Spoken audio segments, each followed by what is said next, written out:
आज हम टॉपिक पढ़ने वाले हैं कम्युनिकेशन साइकिल। कम्युनिकेशन साइकिल ये हम बहुत जगह पे यूज़ करते हैं और ये एग्जाम के पर्सपेक्टिव से भी बहुत ज़्यादा इंपॉर्टेंट होती है। कम्युनिकेशन साइकिल स्टार्ट करने से पहले हमें कुछ टर्म्स को समझना होगा। सबसे पहले टर्म आती है सेंडर। सेंडर आपको पता ही था कि सेंडर वो इंसान होता है जो कन्वे कर रहा है मैसेज। इट मीन्स जो इन्फॉर्मेशन दे रहा है वो सेंडर है, और जो उस इन्फॉर्मेशन को सुन रहा है, सुनने वाले को हम बोलते हैं रिसीवर। जो उस मैसेज को एक्सेप्ट कर रहा है, या आप कह सकते हैं जो उस मैसेज को, मतलब जिसके लिए मैसेज है, तो ये हो गया सेंडर, ये हो गया रिसीवर। और एक होता है idea. Idea in the sense कि जब भी हमारे पास कोई आइडिया होगा हम उसे ही कम्युनिकेट करेंगे, हम उसको ही कम्युनिकेट करेंगे। अगर आपके पास कोई आइडिया है, मे बी वो किसी सब्जेक्ट से रिलेटेड हो सकता है कि नोट्स बनाने का, या फिर कोई आपका डेस्कटॉप पे कोई आइडिया हो सकता है, तो जब भी आप उसे कन्वे करेंगे, इट मीन्स किसी को बताएंगे, तो इट मीन्स आप कम्युनिकेशन कर रहे हैं। और जब आप कम्युनिकेशन कर रहे हैं तो आपके पास एक आइडिया है जिसे आप कन्वे कर रहे हैं कम्युनिकेशन में। किसको? एक रिसीवर इंसान को, जो आपकी इन्फॉर्मेशन सुनने के लिए बैठा है। नेक्स्ट, इसके बाद आता है मीडियम। अब इसे आप मीडियम बोल लीजिए, या फिर हमसे कई बार चैनल भी बोलते हैं। अभी मीडियम और चैनल क्या होता है?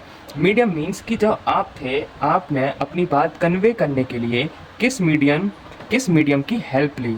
अब मीडियम इन द सेंस, अगर जैसे इस टाइम में आप जो इन्फॉर्मेशन ले रहे हैं वो थ्रू स्मार्टफोन ले रहे हैं, तो इस बीच में जो मीडियम है वो है ये स्मार्टफोन।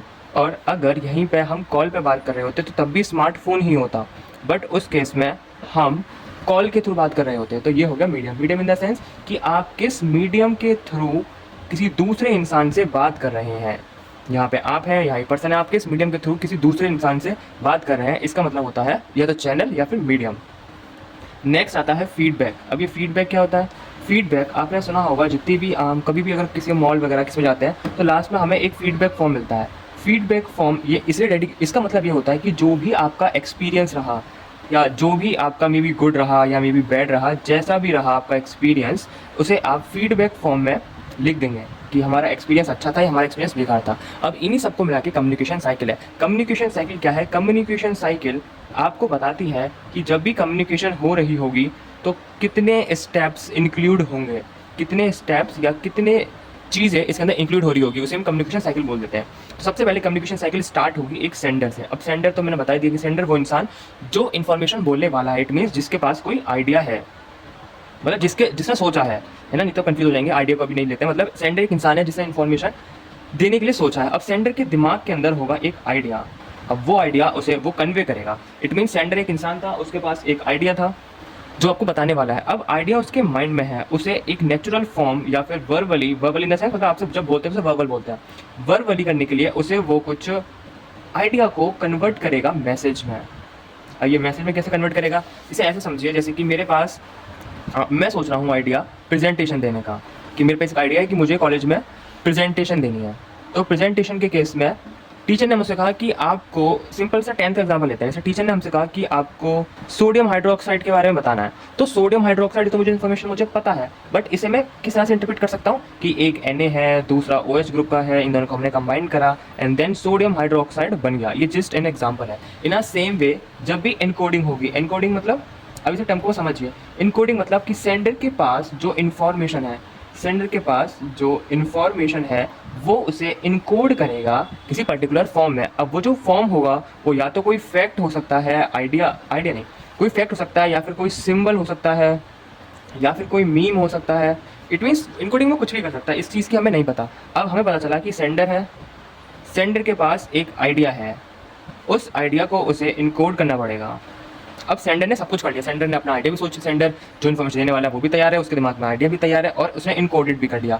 अब आपको समझाने के लिए उसे चाहिए होगा एक मीडियम।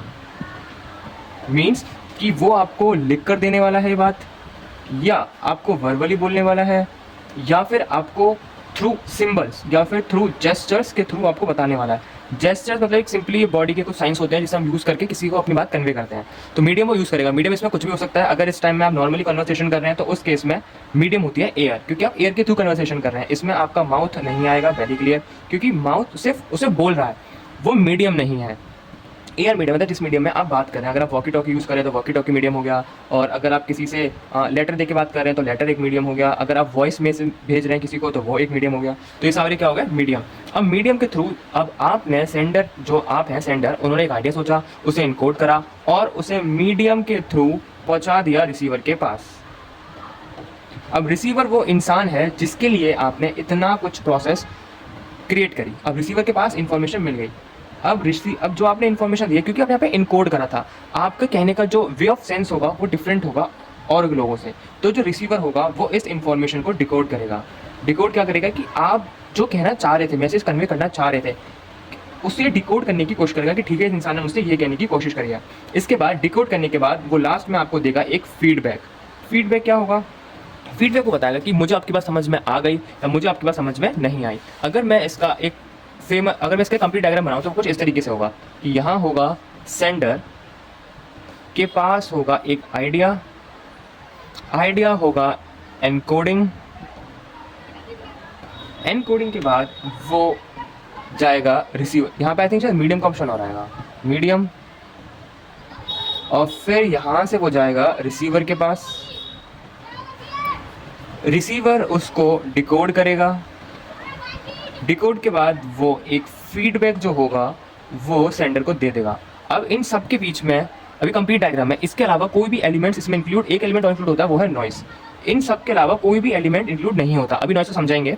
नॉइस मतलब होता है कि जब भी आप अपनी बात बोल रहे होंगे तो इसके चांसेस बहुत कम है कि बीच में कोई इंटरप्रेट उस बात को ना करे। अगर आप स्कूल में बोल रहे हैं तो स्कूल की नॉइस उस चीज़ को इंटरप्रेट कर रही है। नॉइस मतलब वही है कि वो कोई भी चीज़ जो कम्युनिकेशन को या फिर जो पूरी बात को इफेक्ट कर रही है उसे हम नॉइस बोलते हैं। अब नॉइस हर जगह हो सकते हैं। जब आप सोच रहे थे नॉइस तब भी थी, जब आप इनकोड कर रहे थे नॉइस तब भी थी, जब रिसीवर डिकोड कर रहा था नॉइस तब भी थी। तो नॉइस हर जगह हो सकती है। अब जितने भी आपको, अगर आप और बुक्स देखेंगे तो और बुक्स में इसमें कुछ चीज़ें मिस कर देते हैं। उसके अंदर सिंपली आपको बोला जाएगा कि एक सेंडर है, फिर नेक्स्ट होगा एनकोडिंग, देन आएगा मीडियम, और फिर डायरेक्टली आ जाएगा रिसीवर, और रिसीवर के बाद यहाँ डिकोडिंग एंड देन फीडबैक। और इसके चारों तरफ हम यहाँ पे नॉइज़ बना देंगे कि नॉइज़ चारों तरफ क्या है, नॉइज़ है। यहाँ भी नॉइज़ है, यहाँ भी नॉइज़ है। अगर आप और बुक्स देखेंगे, अगर इसमें हम और थोड़ा डिटेल में समझे, ये हमने पूरा डिटेल में समझ लिया कि जो कम्युनिकेशन साइकिल है वो एक्चुअल में यही है, बस इसके अलावा कुछ भी नहीं है। अगर आप और बुक्स को देखेंगे तो और बुक्स के अंदर हो सकता है इनकोडिंग को गायब कर दिया जाए, डायरेक्ट मीडियम आ जाए, मीडियम के बाद डायरेक्ट रिसीवर आएगा, रिसीवर डिकोडिंग करेगा मैसेज की और फीडबैक दे देगा। हर कम्युनिकेशन साइकिल तभी कंप्लीट होगी जब उसके अंदर फीडबैक होगा। अगर कम्युनिकेशन साइकिल में फीडबैक नहीं है, इट मीन्स फीडबैक अगर यहाँ पे एब्सेंट है तो इट मीन्स वो कम्युनिकेशन साइकिल कंप्लीट नहीं होगी। फीडबैक बहुत ज़्यादा ज़रूरी है। अब ये फीडबैक सिंपली जैसे कि आपने कोई बात बोली, आप सेंडर हैं, आपने अपने आइडिया को मन में सोचा, फिर आपने उसे इनकोड करा। इनकोड करने के बाद आपने एक मीडियम के थ्रू रिसीवर को इन्फॉर्मेशन सेंड कर दी। रिसीवर उस चीज़ को डिकोड करेगा और बताएगा कि जो आप उससे कहना चाह रहे हैं कि आपके उसके समझ में आया या नहीं आया। इस केस को अगर हम समझे तो सेंडर मान लेते हैं क्लास टीचर है, क्लास टीचर को सब्जेक्ट पढ़ाना है, तो सब्जेक्ट उसके दिमाग में क्या है, आइडिया है कि हाँ मुझे ये सब्जेक्ट पढ़ाना है। अब सब्जेक्ट वो कंप्यूटर आर्किटेक्चर हो सकता है, या सब्जेक्ट वो मैथमेटिक्स हो सकता है, कोई भी सब्जेक्ट हो सकता है। तो उसे समझाने के लिए टीचर क्या करेगा, टीचर अपने एज अ एक्सपीरियंसफुल टीचर उसे इनकोड करेगा कुछ ऐसे फॉर्म में ताकि स्टूडेंट्स की क्लियर चीज़ें बहुत ईजिली हो जाए। इनकोडिंग केस में मे बी वो कोई एक्सटर्नल एग्जाम्पल ले सकता है, या फिर कोई भी चीज़ जो मतलब ईजी बनाए समझने के लिए। अब उस चीज़ को वो एज अ मीडियम आपको देगा। मीडियम उस टाइम में एयर होगा क्योंकि क्लासरूम में आप समझ रहे हैं। अब आप वो स्टूडेंट हैं, रिसीवर, जिसे इन्फॉर्मेशन दी गई है।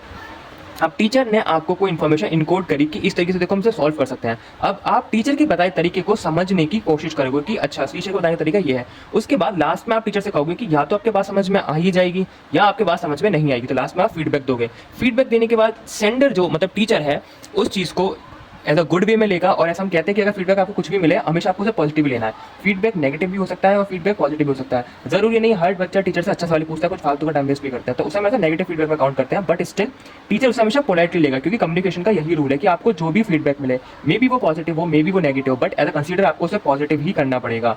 और आने वाली कम्युनिकेशन जो आप करेंगे, वो जो आपको फीडबैक दिया गया था उस कमी को आप आने वाली कम्युनिकेशन में फॉलो, कम्युनिकेशन साइकिल में नहीं करेंगे। अब अगर आपकी चीज़ क्लियर हो गई है, अब आता है इसमें नॉइज़। नॉइज़ क्या है, जब टीचर अपनी बात बोल रहा होगा तब भी शोर हो रहा होगा, तो हमने ऊपर से एरो बना दिया कि इनकोडिंग टाइम में नॉइज़ होगा। अब जब टीचर अपनी बात कह रहा होगा, हो सकता है बच्चे उस टाइम पर शांत ना हो क्योंकि एकदम तो मचाती रहती है क्लास, तो वहाँ भी नॉइज़ होगी। डिकोडिंग टाइम में जब आप समझ रहे हैं तो ज़रूरी नहीं कि हर बच्चा समझ रहा, कुछ बच्चों को बस टाइम वेस्ट कर रहे होंगे। तो वो भी नॉइस क्रिएट कर रहे होंगे, और जब आप टीचर को फीडबैक दे रहे होंगे तो मे भी हो सकता है कि आपका फ्रेंड आपको कह दे कि फीडबैक है चलो रहने दो, तो उस केस में फीडबैक क्या है, अफेक्ट होता है। तो कम्युनिकेशन साइकिल सिंपली है, कम्युनिकेशन साइकिल हमें बताती है कि जब भी हम किसी से कम्युनिकेशन करेंगे तो हमारे पास कुछ चीज़ें बिल्कुल क्लियर होनी चाहिए कि हम एज अ सेंडर, कि सेंडर कौन है पता चला कि बात कह कौन रहा है। नेक्स्ट आता है आइडिया, आपके पास आइडिया रेडी होना चाहिए कि आप किस वे में किस टॉपिक पे बोलने वाले हैं। नेक्स्ट आता है इनकोडिंग। इनकोडिंग बहुत ज़्यादा बेनिफिशियल या कहते हैं क्रूशियल होती है, क्योंकि अगर आपको सेंडर भी हैं आप, आपके पास आइडिया भी है, बट आपको इनकोडिंग करनी नहीं आती तो कोई आपकी बात को समझेगा नहीं। तो कम्युनिकेशन साइकिल ये हमने पढ़ ली। इसके बाद हम आगे बढ़ेंगे टाइप्स ऑफ कम्युनिकेशन।